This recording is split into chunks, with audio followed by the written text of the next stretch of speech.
my shift away from evangelicalism was personally excruciating.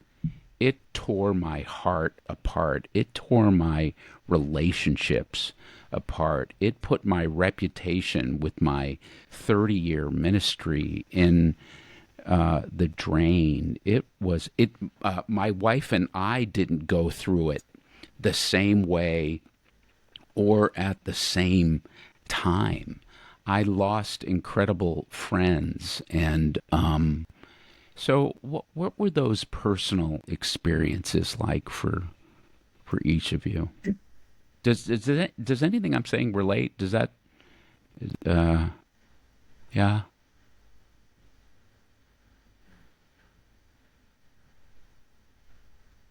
I mean, I think that's the reality I've heard from everybody we've connected with in this space that has, by definition, post-evangelical means that you're moving out of something into something, right? You didn't start in this space, you were somewhere else.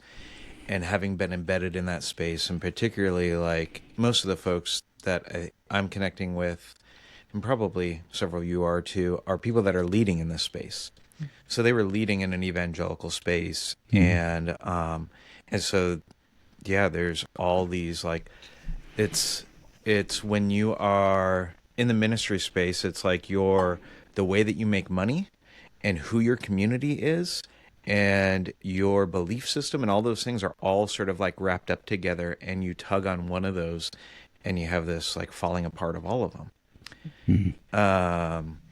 And so there's definitely lots of loss. I've stayed, like I still live where I lived when I was pastoring the church. We're 3 miles from the church that I was pastoring. So there's a lot of stuff here wrapped up in that for us. But I was just thinking as you were sharing, one of the things that's been really important to me in my own journey is the like love and appreciation of that. Like I've got plenty of critique of it, but I also have like, I was talking yesterday with somebody I think we all know who's she's a queer female pastor, and I didn't know this. She was telling me this yesterday, that her father was vice president of a very well-known evangelical organization for quite a while she was growing up. And so I was chatting with her a little bit about that, and she goes, look, here's the thing, like they didn't have internet then, they didn't have like all these connections, whatever, and this was a group of people who were just trying to do their best. They're trying to do their best to be like a good spouse and and where did they go for that? What was available to them? And they were doing their best with that. And I've come to think about like the story of the dual healing that Jesus does, the blind man who receives like partial sight and then receives full sight, and as this like experience as like a picture of a part of the way that we grow and mature, that you have to go through a stage of seeing but not clearly before you can see more clearly. And without having that stage, like you don't get to the next stage without that stage. And so yeah, there's still a lot of like, I'm tearing up hearing your story. I'm tearing up like just thinking about some of my stuff, but also like I think I tear up because like I have this deep appreciation and love for so many of the gifts that I did receive there, that I wish were more like I can bring with me internally, but I can't bring with me like physically. It's good. It's good. Anybody else about the pain and the loss? Yeah, I mean, I think part of my journey was speaking up about injustice of a really like prominent, powerful leader in that space. I didn't know that's what I was doing at the time. I didn't know what I was stepping into at the time. But that was like my ejection in a lot of ways. And there was, relational loss. People I had done ministry with for 10, 12 years, people whose my kids were hand-me-downs from their kids, people who were like in the room when my babies were born, that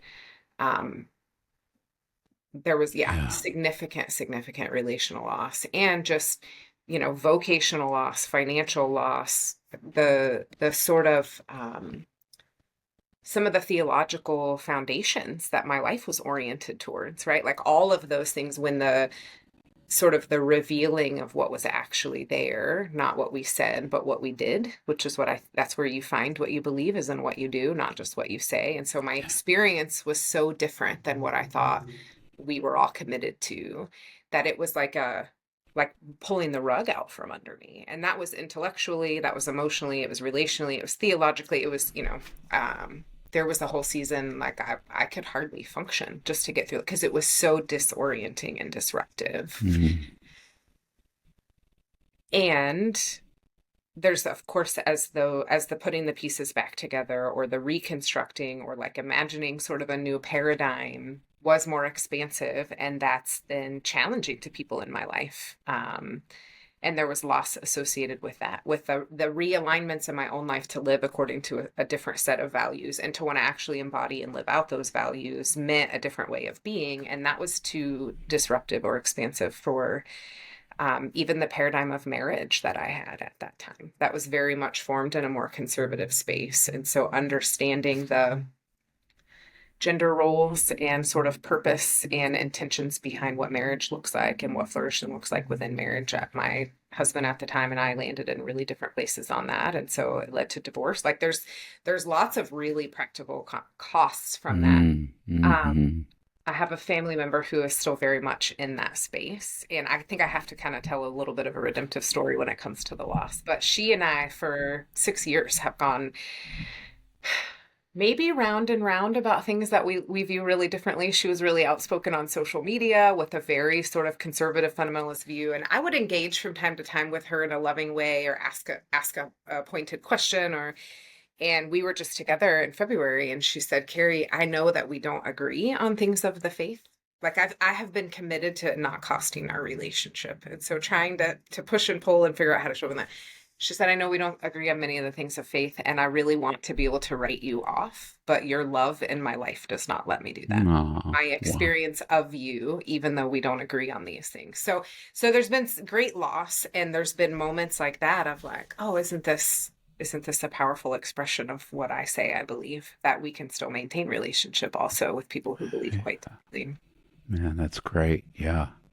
And I hear the opposite of that, and have experienced the opposite of that. So that's wonderful to hear. Same in lots of relationships, right? Yeah, absolutely. Yeah. Zach, what was your personal experience of leaving? What was that like? Yeah, so many stories come to mind, but I'll tell one briefly. So we had originally started our church. We moved back to Austin in 2015 to start our church called Restore, which launched in February of 2016. And so in 2014 and 2015, as we were, building a coalition of supporters and raising money and trying to move back to Austin to start this church, that was, would not have had the language at the time, but was attempting to be post-evangelical. We still had some evangelical partnerships, including a denomination and a few different church planting networks and things like that. We had been attempted to be as clear as possible around being egalitarian and inclusive and some other things.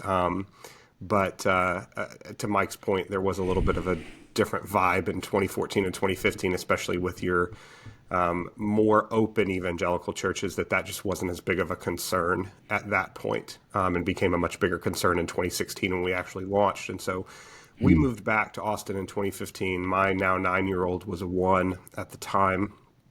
He was my oldest child, and he started having some health problems right when we moved back, and started having seizures. And on the day of our last preview service, about a month before our launch, had asleep in his crib, a horrible grand mal seizure, lost consciousness, had to rush him in our own car to the fire station around the corner, where they were able to bring him back to consciousness, resuscitate him, and then take him to the hospital.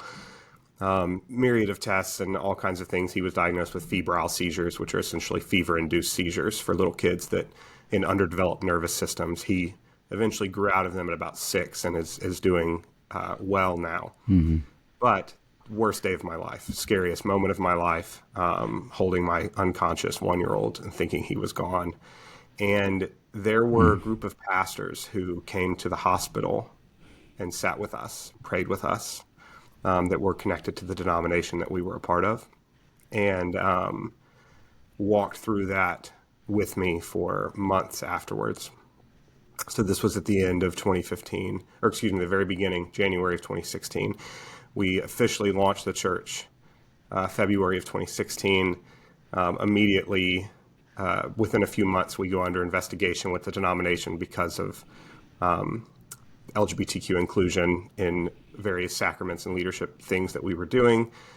That's a much longer story, but let me end it by saying the really painful part was in this investigation, I sat in many of an investigatory meetings where I would have to answer questions and was accused of various things. And two of the pastors who came and sat with me in the hospital, who held my hand and prayed with me and laid hands on my son and prayed with him, told me in those investigatory meetings that not only could LGBTQ plus people not be Christians, but people who thought LGBTQ plus people can be Christians can't be Christians.